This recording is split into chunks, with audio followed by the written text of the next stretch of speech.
मुल्क की बदमाशी सूरत हाल, होशरबा महंगाई और इंसानी हुकूक की खिलाफ वर्जी के खिलाफ PTI ने एक बार फिर अवाम में जाने का फैसला कर लिया।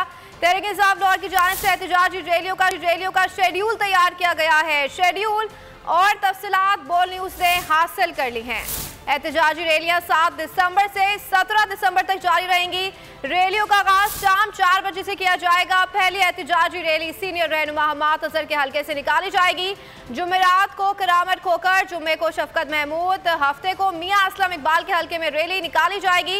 इतवार को अकरम उस्मान, पीर को नदीम बारा और मंगल को शब्बीर गुज्जर के हल्के से रैलियां निकाली जाएंगी। बुध को मुराद सईद, जुमेरात को जहीर खोकर, जुम्मे को सरफराज खोकर और हफ्ते के रोज मियां महमूद रशीद के हल्के से रैलियां निकाली जाएंगी।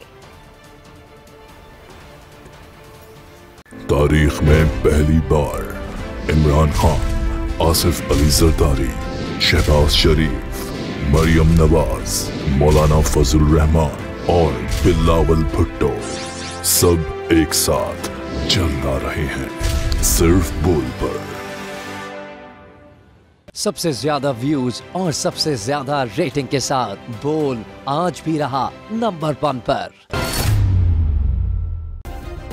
सब्सक्राइब करें और बेल दबाएं ताकि कोई खबर रह न जाए।